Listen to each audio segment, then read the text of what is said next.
What is going on, ladies and gentlemen? As you can see by our beautiful attire, Chris looks like he's ready to wine and dine you. I look like I'm ready to sell you a Bible on your front porch in the middle of the day, riding a bike. We are not in black and white today, although we are going way back. Up today, a fan favorite, Rear Window, Alfred Hitchcock. Chris, 1954, our next movie in the Millennials Review Classics. Talk to me about it, man. You recommended this one. You'd seen this before. You liked it. We posted something on our Instagram about this. I don't know if it was on our story or we made a post just about Rear Window. And I think multiple people commented and they're like, oh, I love that movie. So I'd never even heard of this before. Tell me about when you first watched this one, man, and then why'd you recommend it? The first time I ever watched it was in film school. I was taking actually a whole course on Alfred Hitchcock. So I got to know his work pretty well, and it kind of astounded me how amazing of a director he was. Like, we at one point had to study storyboards, which I don't know if you know what those are, but it's basically just like the drawings when they draw the movie out, basically. Yeah, it's basically like a comic version of the movie, shot by shot. And he was so, he would take the storyboard, and that is what you would see. People would come up to him and they would be like, oh, wouldn't it be cool if we did this? Or maybe we can change this shot to look like this. And he would be like, yeah, that would be really cool, but we're doing this. And it's because he saw everything in his head beforehand. He was just a weird, macabre, morbid, but kind of funny guy. It was bizarre. He's a very strange person, had a vision for it. And you can just see that throughout his works. And this is, I think, one of his best films. It was just a really fun movie to watch. Pacing is a little different than what we're used to, but even for how old it is, the pacing still keeps up and the conversation is interesting. And I don't know, I just thought it was worth the shot. I thought maybe you'd enjoy it since I know that you like the thriller genre kind of. Oh yeah, I do, definitely. This any fans of Disturbia out there with Shia LaBeouf, you'll notice that this was a very similar movie. Yep. Kind of the peeping Tom sees a crime, and then, again, spoiler warning, if you have not seen a 1954 movie, I hadn't either, so I guess I can't say anything, but you shouldn't expect a spoiler warning at this point. The movie's been out for 70 years, but it was The Butler. The Butler did it. How about Alfred Hitchcock? Does he make an appearance in every single one of his movies? I know he's known to do that. I didn't even think about that while watching this. This is the third time I've seen it. I don't know if he did a cameo in this. He did. He was in it. He's, the musician guy who's composing music in his apartment? Yeah. There's a guy in there winding a clock with him, in the beginning. It pans to their room, and there's the musician, and there's a guy, winding his clock, and that's totally Alfred Hitchcock. I do remember if you watch that, through. So I think I read that he does a cameo in every single one of his movies. I wouldn't be surprised. He had a whole horror show too and stuff on television that he would it was like Twilight Zone that he would do the intro for it. Doesn't Tarantino do that? Who else does that? Somebody else is in all their movies. I know Stan Lee does Peter Jackson. And Peter Jackson? That's true. He was in Lord of the Rings, mm-hmm. throwing spears at people. Yeah. I forgot about that. Yeah. We've seen Tarantino cameo in his own films, haven't we? He's in From Dusk Till Dawn. He's one of the main characters. Okay. Wasn't he in Django? I don't remember him being in Django. I don't know why I feel like seeing him in Django. He might have been one of the posse members. I can't see shit. I wouldn't be surprised. No matter if you can see, can the horse see? Yeah. Oh my God. Dude, how about a movie where the entire set is one place? They did not leave his apartment and looking out that window the entire time. And the genius behind the way it's set up.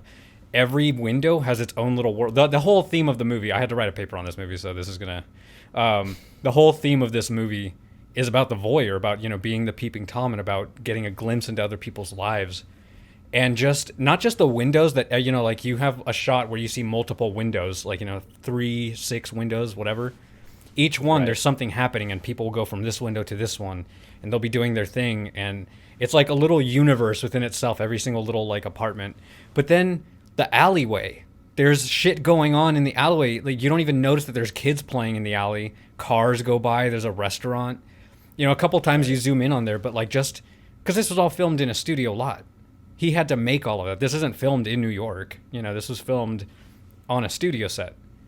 At least I'd imagine it is. It doesn't look very like super realistic. So no, I think they built it, and you can kind of tell like the background where the little skyscrapers are. You can tell that's like one sheet that they've like, painted the but skyscrapers it's just out on. The fact that he's thinking of that, of like, well, to make it feel more real, I need to put life in the background, and even when you're focusing on this person and you're looking at him, like there's this shot towards the end where you follow Mrs. Lonely Heart into the restaurant, and then the killer guy gets in the shot, and then we follow him back to his apartment. And now we're no longer focused on her, but it's the same shot, and now we're pulling away because he's now like, oh shit, there he is, and he's following him. Just the mingling of like the amount of energy that's kind of put into this like static shot is just it just speaks to the genius of what is Alfred Hitchcock. So well, the audio too, like I kind of picked up on it throughout the entire movie. You can hear in the background of everything that's going on, like faint car horns honking and like people talking and music. You can hear things going on. He really captures that, you're in a apartment in a big city vibe. You can hear the things that are going on all around him. Yep, absolutely. And it's all done to kind of help sell the set and the feeling and everything. Right. I feel like this one started out really slow and then ended really fast. Yeah. Yeah. Like I agree. I felt like there was a little too much exposition at the beginning, and then it wrapped up a little too quick.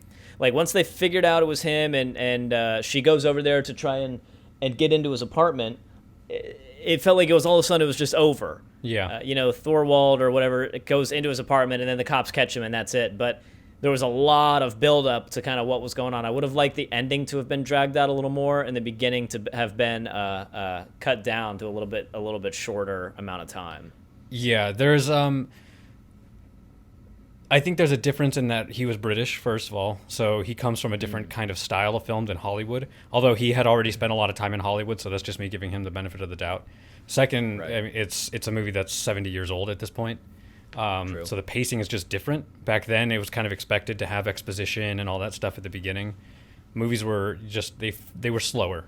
It was more about the character and the writing and that kind of stuff. Where now it's very visual. It's all, here's a shot, here's a shot, here's a shot. Like the average shot now is like 2 seconds long. Back then, it was way longer than that. Because our brains have just been programmed to kind of fill in the blanks, whereas back then people were still getting used to cinema and getting used to the different styles of film and stuff. But yeah, there definitely was like a slow build, and then the tension kind of holds for like 30 minutes, and then it's done. But back then that was, that was pretty good. They were like, wow, this guy, really knows how to do tension and store. And there's also other movies that I think we should watch that will kind of show that he learned. Oh man, there was a whole thought process there that I just lost. What other big movies has Hitchcock done? He's done Birds, which is a movie that took some getting used to for me. I didn't like it the first time I watched it, but I was in high school. I watched it for that class, and it was actually interesting. It's about like when the birds of the world start attacking humans. They start killing people in the street and stuff. Very weird. Whoa. But it's another horror thriller tension, kind of movie that I think you would enjoy. I don't know if you'd enjoy it. I don't know.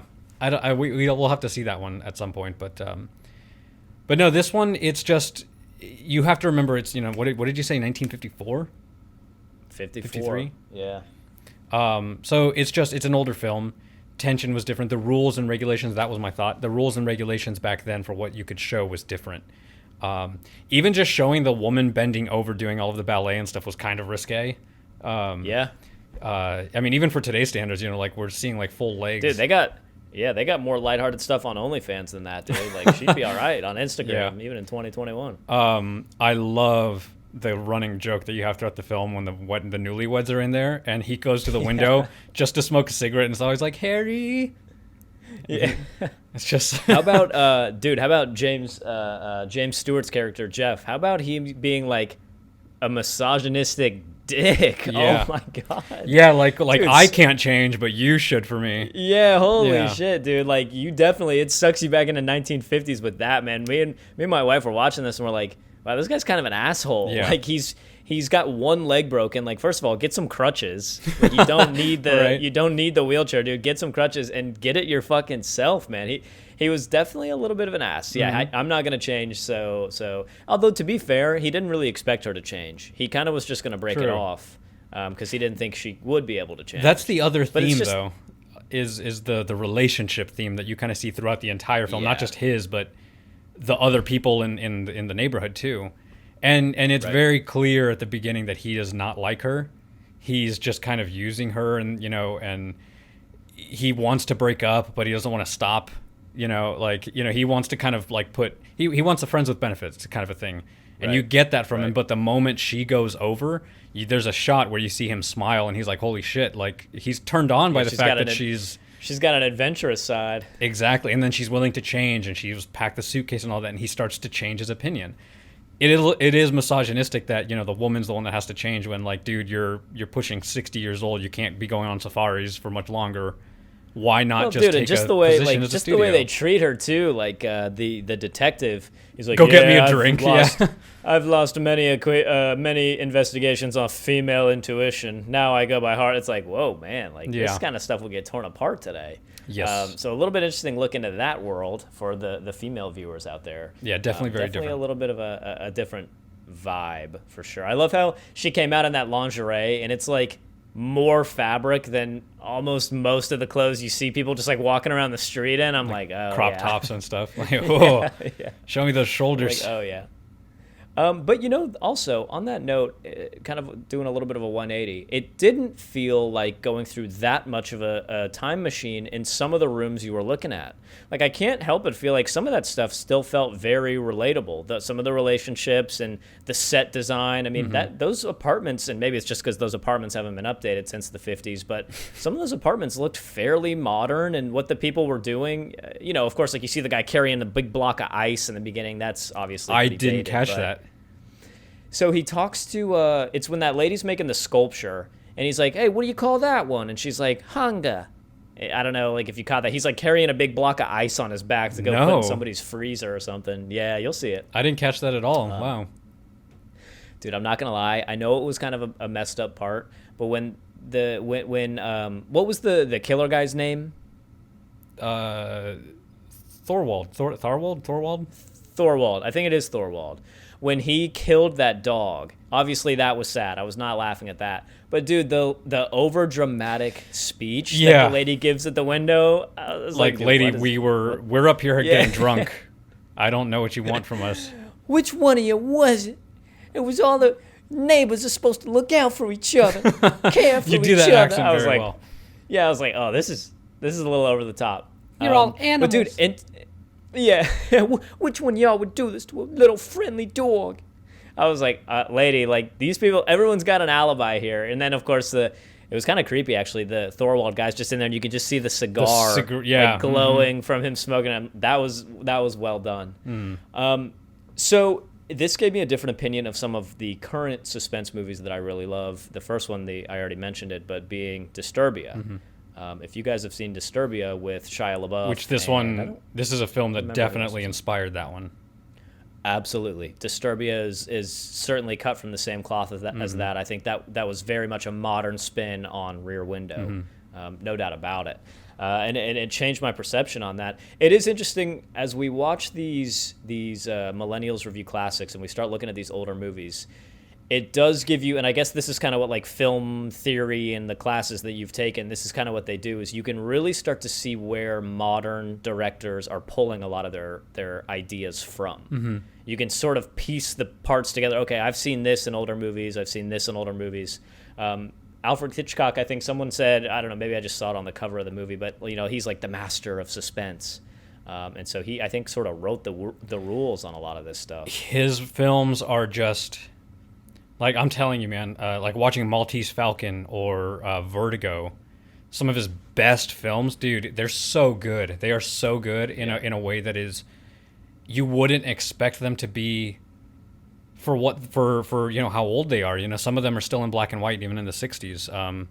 It's just, he was just so good at visually connecting emotions to what he's showing you on the screen.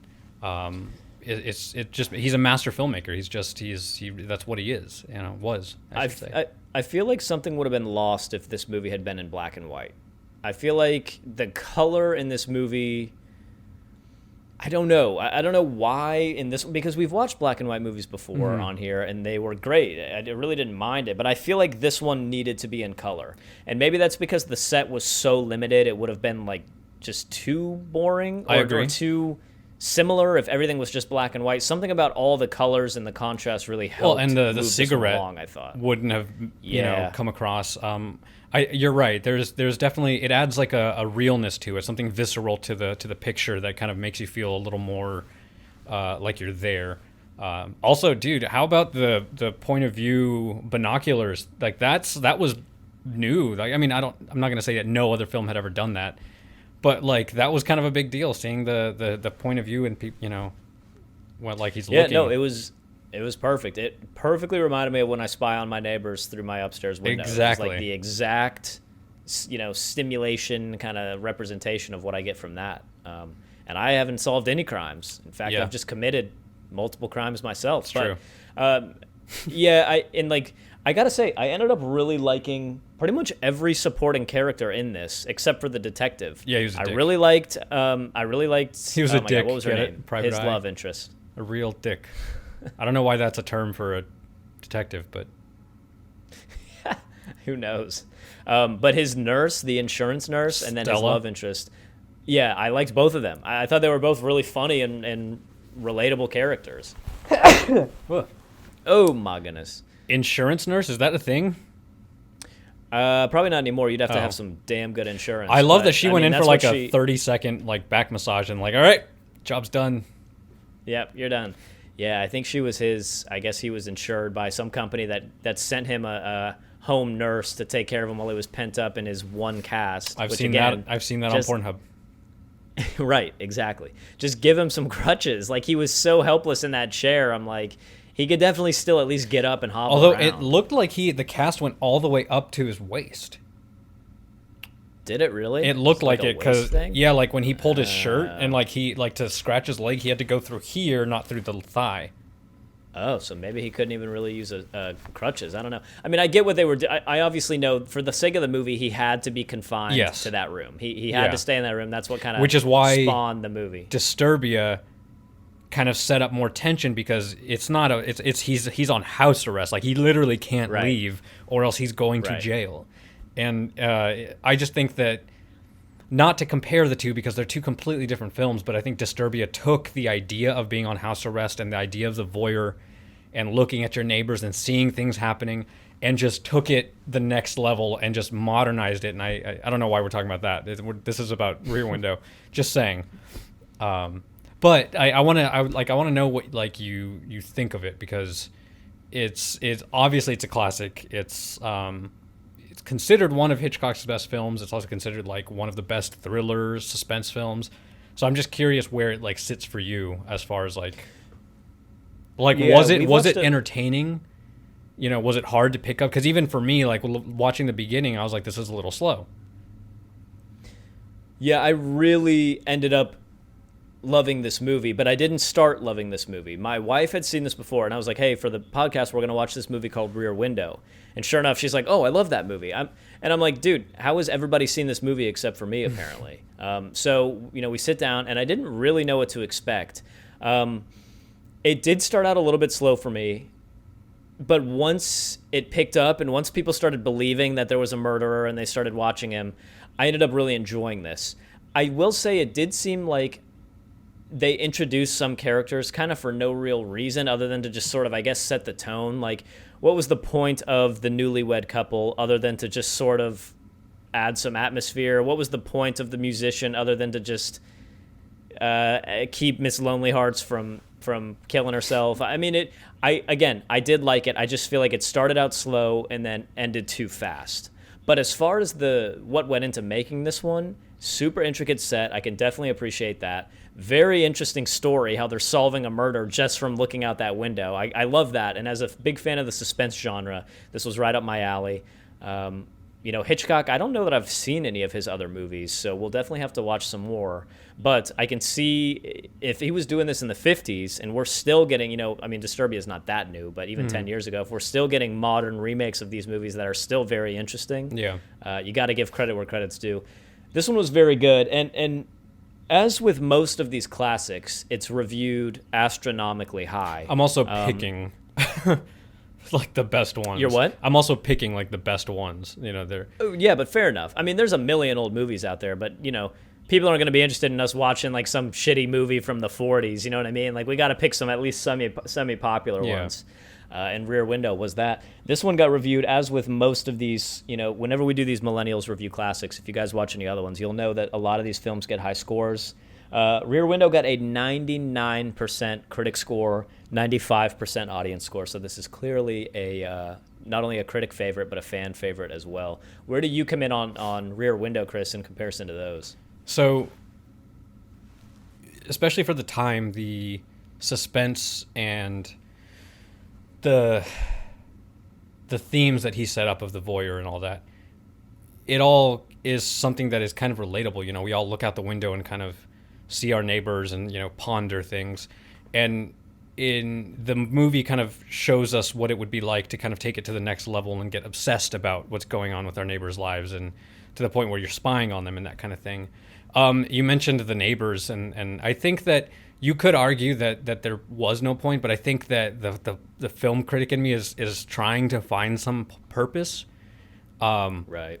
I think that the neighbors, the newlywed couple, I think it's interesting that one of the themes is failing marriages and that kind of thing. You see multiple relationships that are like not doing well, and then you have this newlywed couple, this young couple, and he's looking at them not even sexually, but like just happy for them. You see him a couple times when when Harry comes out and like Harry, and you just see him smile like he's like, oh, I remember that life. I think it's a comment on the entire film is commentary on like how our lives just kind of go on. And then you see the guy up in the playing the piano, and he's getting frustrated, and he's getting drunk and throwing things around, but then he's having parties. I think the whole film kind of just portrays what it's like to live a life. You have somebody who's following their dreams. You have the ballet dancer who could have anyone, and she ends up having this guy who is away on in the military. He's just some average looking guy, below average really. It's just kind of like, again, a little sneak peek in that like not everything is what it seems, and it just portrays the course of human life in a way, and I think it's super interesting. And I think that's why he is important in this film. The main guy, Jeffries. Jeffries. Yep. And he, it's just kind of giving us an outlet to view other people's lives and the way they kind of unfold. And I don't know. It's just, I think it's very, very well done. The pacing compared to modern films, not quite there. It's not the same. It's definitely slower for us. But looking at it from when it was made, I think it's an incredible movie with a lot to think about, and it sets up the tension and all that. And I think I'm right there with a 9 out of 10, not quite a 99, but a 9 out of 10 for what it is. Cool. Yeah, I was surprised to see just how many people, like I said at the beginning, how many people knew about this movie already and had seen it. Clearly, this is a favorite, and it's a very interesting movie. It does get you pretty hooked. It starts out a little slow for me. But of all the old movies that we've watched, this is probably my favorite yet. I think this is the most up my alley. I think this is the most interesting one that we've watched so far. I liked all the characters. Everybody felt really relatable, even though it was back in the 1950s. The conversations that were had were relatable. It was fun, and it was exciting. I do wish they could have maybe drawn the suspense out a little more at the end, given us another 20 minutes or so of that. But like you said, I think rating this one not as a 2021 movie, but just as what it was. And not to say, I mean, let's be honest, even as a 2021 movie, if you're willing to slow down a little bit, this still holds up right there. I mean, there's a lot of people that are used to the Avengers and used to these, like you said, 2-second cuts and whatnot, who probably wouldn't like this one as much, but this movie definitely holds up, man. I think I'm going to come in with this one at a I think I'm going to come in with an 8.5 on this one. I really enjoyed it. Would absolutely watch it again. Not my favorite movie, but I can appreciate what went into making this, and I can appreciate why people like this one so much. I was somewhere between an 8.5 and a 9. So yeah, I'm in there, and that's a pretty generous score. But that's it, man. I mean, Rear Window, 1954 movie, Alfred Hitchcock. Guys, if you're listening to this one or if you're watching on YouTube, leave a comment down below. Let us know what you think of this movie. Is it a favorite of yours? Is there something that you really hate about it? Is there something that maybe we missed, we didn't talk about that you wish we would? We can keep the conversation going down there. Chris, you got anything else? I don't like doing current events for these old movies. It just feels weird. But you got anything else for Rear Window? No, Danny. Just look out your window. I'm right there. I'm right there. Then that's it, man. That is it. Well, I was trying to think of a classic line from this movie. I mean, I'm literally right there. Like, if you look out, yeah. I set up my chair. You just hear knocking on my window, and the camera pans, and you're just right there. That's it, guys. Rear Window, 1954, Millennials Review Classics. Jump over to our Instagram, Critic and the Common Man on Instagram. You can find us there, www.criticandthecommonman.com. If you're watching this for the first time on YouTube, go to our channel, see what else we got. If you like what we have to say, give us a subscribe. We do old, new, good, bad. We'll review it all for you. That's it. Rear Window, everybody. Critic and the Common Man. We will see you in the next episode. Peace.